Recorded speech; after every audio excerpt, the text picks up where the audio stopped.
Dad, look at the birdie!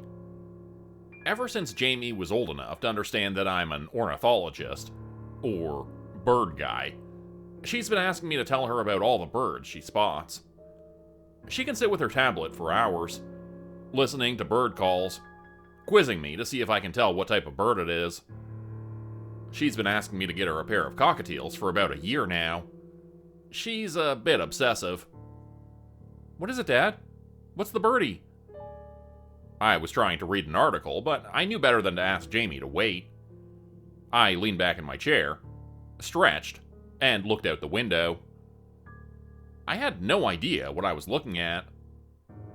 Look, I live in a rural area. This is Juniper, West Virginia.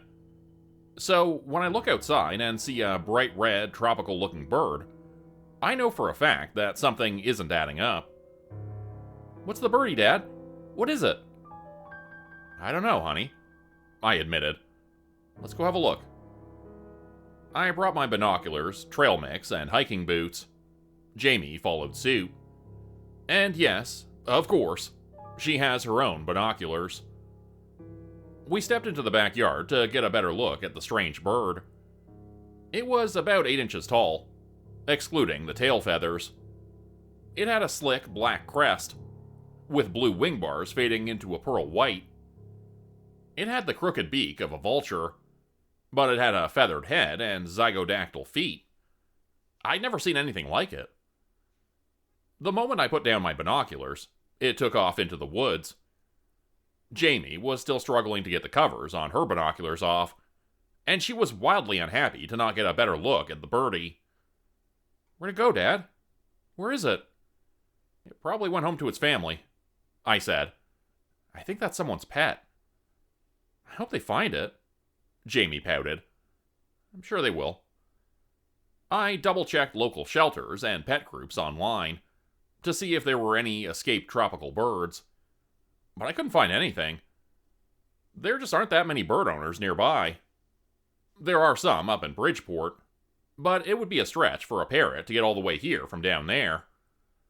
Still, I put up the equivalent of some digital missing flyers and forgot about it. I still hadn't read my work article. When I called Jamie for dinner, she came into the kitchen all excited and bouncy. She held onto her binoculars for dear life.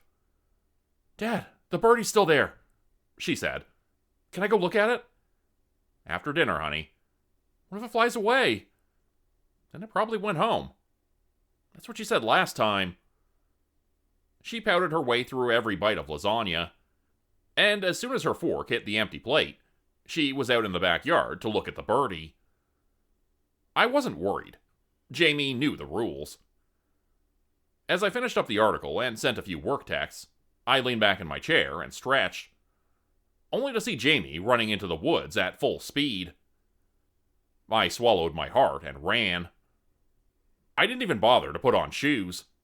I just burst into a sprint, calling out to her. The forest isn't a dangerous place in and of itself, but there could be snakes. Also, Jamie was too young to properly find her way back before dark. She hadn't gotten far, but I couldn't take the risk. It took me about 5 minutes to find her. She was standing in the middle of the woods with her binoculars, happily pointing down a path where the pretty red bird sat, looking at us. It lives here, Dad, Jamie grinned. I just hugged her and held her tight. I wasn't even mad, just relieved. I took her back home and had a stern talk. She had just been excited to see the bird. There was nothing more to it. Still, she had to learn that she couldn't go running into the woods like that. I told her how unsafe it could be, and that if she wanted to go further than the backyard, she had to ask me first. I'm not unreasonable. That night, as I collapsed in front of my computer, I had only one thing on my mind. That bright red bird. It was clearly used to being around people, reinforcing the idea that it was a pet of some kind. Still, no one had called in a missing pet bird. As a final effort, I sent a message to my work buddy, Simone. I asked her if she'd heard anything. I was about to log off when I got a message back, almost immediately. You've seen it too? We met up at work the next day. Simone is a classic meat and potatoes kind of woman. She'd had her dad's Green Ranger cap for so long I'd forgotten what color her short hair even was. I'd never seen that woman worried. But this time, there was something brewing under the surface of her frown. My kids saw it, she said. I just got a glimpse of it, heading west, uphill. I saw from the, northwest, I said, heading east. Well, I suppose that narrows it down. It's probably nesting up in the hardwoods. Birchwood is too sparse for something that sticks out that bad. You think it's nesting? Sure, nodded Simone. It's a hefty bird. Well, if you hear anything else, let me know. You can check it yourself, smiled Simone. We're going up there this weekend. What? Grosbeak migration. They just posted the schedules. I thought Sammy was going. Wasn't it her and Babin? They're doing warblers, chuckled Simone. Get your bird straight. That entire week, Jamie bugged me about bringing her along. I thought about it, but it was her mother's weekend, and I didn't want to be a bother. Besides, Jamie would get bored within the first 30 minutes, and spend the rest of the day dragging her feet. This was a work outing. There was no way to tell if we were even going to see that red thing again. Still, it always kills me to say no to Jamie. She knows exactly what to say. But still, I did. Thank God. Starting on Saturday morning, Simone and I met up by the Eastern Hike Trail. The forest that runs through the northern corner of Juniper has this amazing ability to always be uphill, no matter the angle you start at. Even going down feels like uphill. It's just strange. We'd wandered those trails 100 times, and this time was no different. Simone took point. We chatted about what our kids were doing in school. That might sound like a simple topic, but it can devolve into 1,000 micro-discussions. Teachers, homework, classmates, sports, favorite subjects, all of it. Having that in common with another person just puts you on an equal ground that is hard to match. After a few hours of going uphill, we stopped for a rest. We checked our equipment. The forecast had promised clear skies, but we were starting to see some dark clouds on the horizon. With a bit of luck, we'd be on site by late afternoon. Grosbeaks are migratory birds, so we keep tabs on the population regularly. It's like checking bridges to make sure there are no cracks. 99 times out of 100, you're fine. But if something goes wrong, you want to know. I was waiting for Simone to double-check her map when she gently elbowed me. You seeing this? It was that bird again. It was sitting on a low branch just 50 feet down the trail. It made this strange warbling call, like a big quail. It looked straight at us, its black crest standing at attention. It didn't seem skittish at all. It was definitely used to being near people. Honestly, do you have any idea what that is? I asked. Not a goddamn clue. We finished our snack and got back up. As soon as we did, the bird took off to the northwest. Simone and I were originally taking the trail to the northeast, but we figured a small detour wouldn't hurt. We were curious. We spotted the bird 3 more times, going further and further into the forest. We found ourselves going off trail. The bird just kept looking at us, moving whenever we got too close.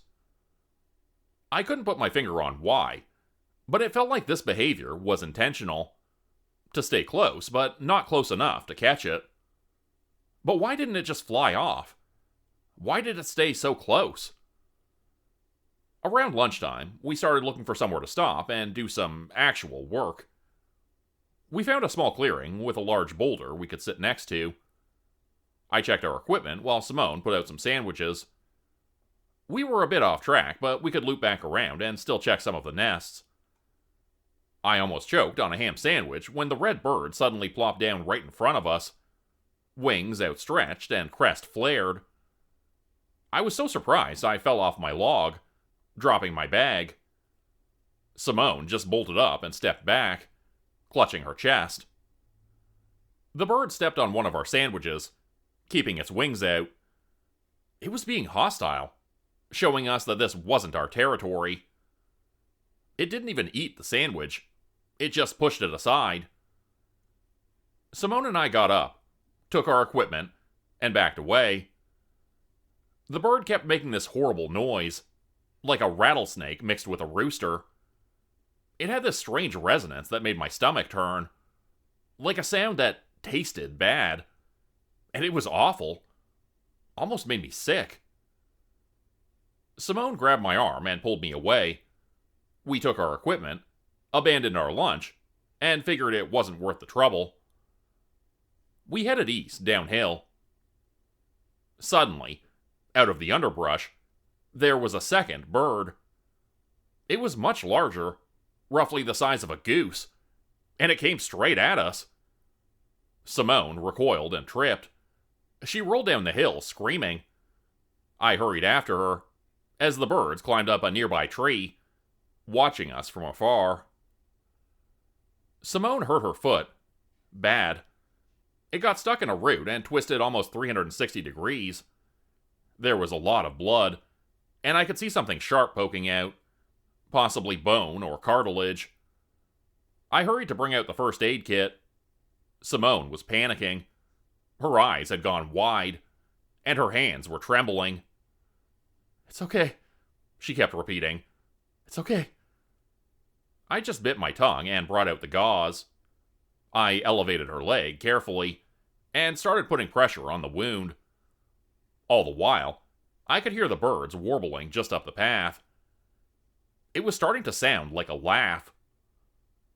Simone sat up and held her leg out while I brought out my phone. I dialed the emergency services. With every ring, I saw the two birds creeping closer. But there were more of them, coming out of the underbrush. At least 6 of them. They weren't really a threat, but there was a lot of them. They had beaks like scavengers, so they could probably smell blood. Maybe they thought Simone was out for the count. The moment my call connected, the bird started screeching. It was that same awful noise, and it resonated in me something awful. I dropped my phone to cover my ears. It was only for a moment, but that moment was enough for one of the larger birds to grab the phone and disappear into the woods. The others followed suit, warbling with laughter. Simone and I just sat there, looking at one another. I was trying my best to keep my lunch down, but that screech really rattled me. My hands were shaking as it dawned on me that we were stuck here. I would have to either go back on my own or carry Simone back down. Neither was an option. Luckily, Simone was a fighter. We made a makeshift crutch from a sturdy branch and wrapped it in fabric. I had to help her up steep hills, but the rest of the way she could move on her own. The problem was that we were a bit off track.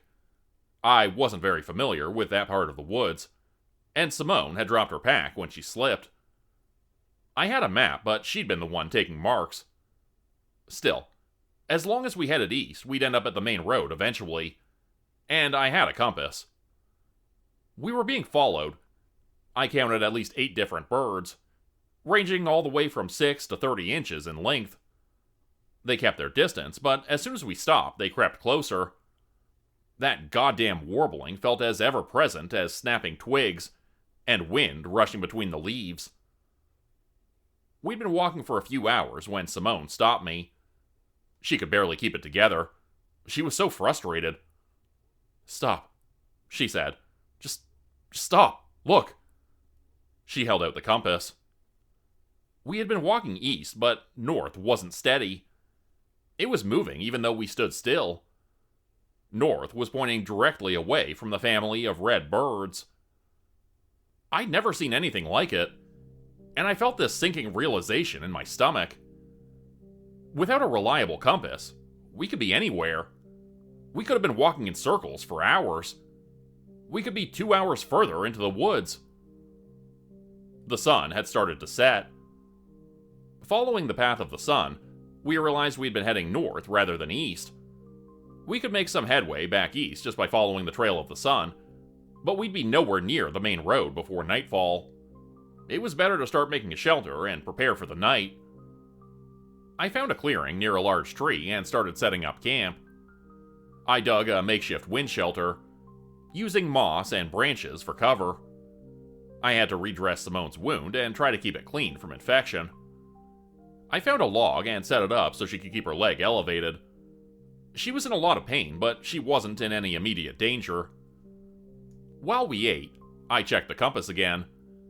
It was moving on its own, possibly a reaction to the strange birds. I started seeing a pattern, a circling, much like vultures waiting for a meal. And still, that sound. At this point, I was convinced. It wasn't a warble. It was a laugh. Then the sun started to set, and I realized that dark clouds had gathered overhead. A cold wind was blowing through the trees, and the moon was completely hidden. I could barely see my own hands. We had a pair of flashlights, our saving grace. We should take turns sleeping, said Simone, just in case. Sure, I said. We should try to mask the blood. There could be bears. And how do you propose we do that? I had a few ideas. Nothing pleasant, but it was a necessity. Sure, these birds were freaking me out, but there were many other dangers out in the wilds.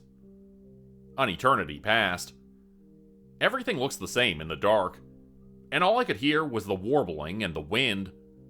The birds were still circling us, and they weren't letting up. I almost stopped hearing them for a while. It just became this background noise. Simone and I took turns resting. After shifting back and forth a few times, we started getting sloppy.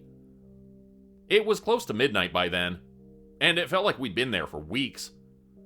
Time passes so slowly when you are in discomfort, waiting for the cold and the dark to go away. At some point, we both fell asleep. I remember waking up disoriented. Something brushed against the back of my head and retreated into the dark. I reached for my flashlight, but it wasn't there. I wasn't where I was supposed to be either. I'd been moved about 4 feet from where I'd fallen asleep, and I had some kind of warm slobber on the back of my neck.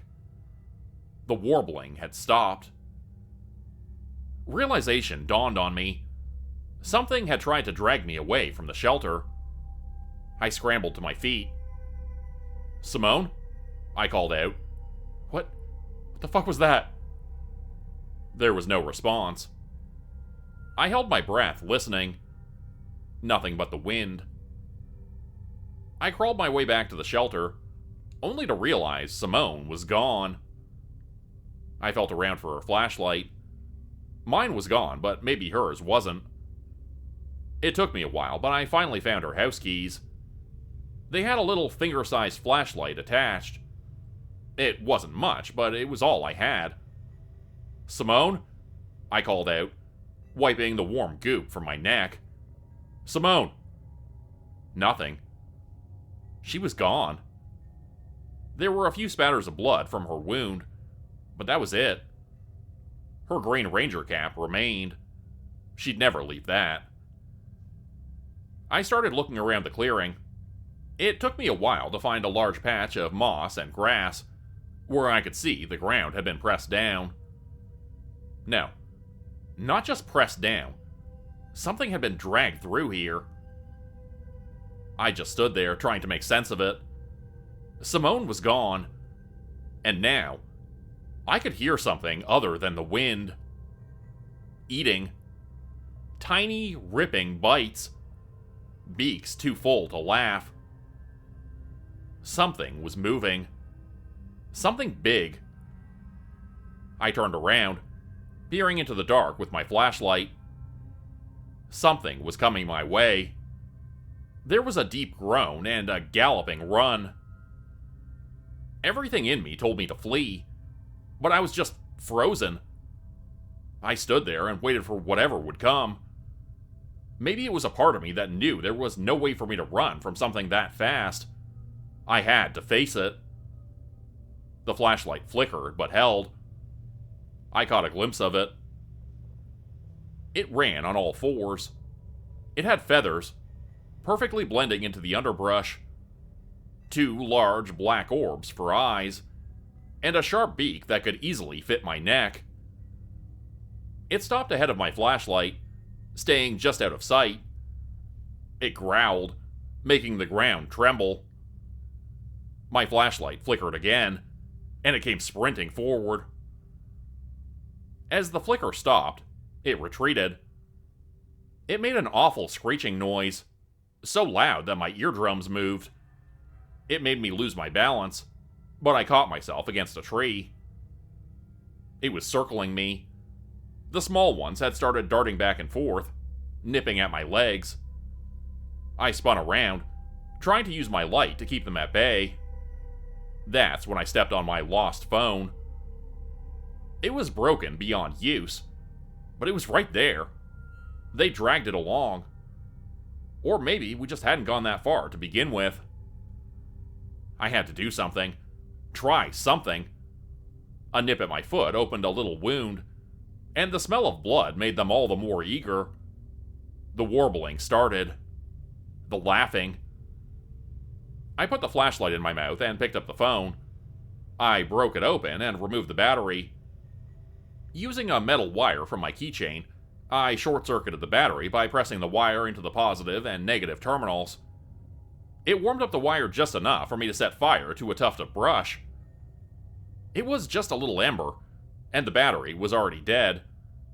But I cradled that ember between my hands, still biting down on the flashlight.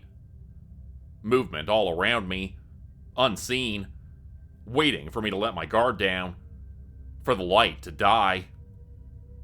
Suddenly, a tug at my leg. In less than a second, I was 3 feet away from my budding fire. They were biting me. Something large was grunting with effort. I kicked as hard as I could, hitting something resembling a rock or a beak. It didn't even flinch. I pulled at my leg with all my might, opening an inch-deep gash in my ankle. I crawled back as my fire flared up to the size of a fist. I was barely holding on from the wind, but it was growing. I'd been lucky. Using branches and a ripped piece of fabric from my pants, I managed to make something resembling a torch. I could see something big staying out of reach, just out of sight. It wasn't done with me yet, and neither were the little ones. I gathered everything I could and made a small campfire. I positioned myself with my back against a tree, so nothing could sneak up from behind. All I had to do was keep the fire alive, and I would make it out of there. Dawn would come. But I could see it. Out there in the dark. Those dark globes staring at me. Unblinking. Unrelenting. I couldn't run. I couldn't let it psych me out. Thinking back to Jamie, I told myself there was only one thing to do if I wanted to see her again. I just had to look at the birdie. Just look at it, Dad. That's all there is to it. It circled me. It growled. It made aggressive outbursts, trying to rattle me. But that was all that came of it. I held fast, stayed close to the fire, and stared it down. Look at the birdie. Look at the birdie. Look at the goddamn birdie until the dark goes away. And it did. Once morning came, they retreated into the forest, full of meat and marrow. They'd gotten their prize. I'm not going to go into detail about what they did to Simone. I can't bring myself to put it into words. There was nothing of Simone left. Just a body. It was the most gruesome night of my life. But I made it home. The police are treating it like an animal attack. There was no talk of strange red birds or whatever stalked us. They classified it as a black bear. I'm not convinced. I'm now looking for a new place to live. Jamie has been staying with her mother while I recover. I've tried finding out anything about those things, but no one seems to know anything. Babin practically laughed me out of the office when I suggested a bird like that could even exist in West Virginia. But I can't bring Jamie back here. Not yet. At night, I imagine hearing the warble outside my bedroom window. Sometimes, I see flashes of red in the woods. I'm sure they're still out there, trying to lure people deeper into the forest.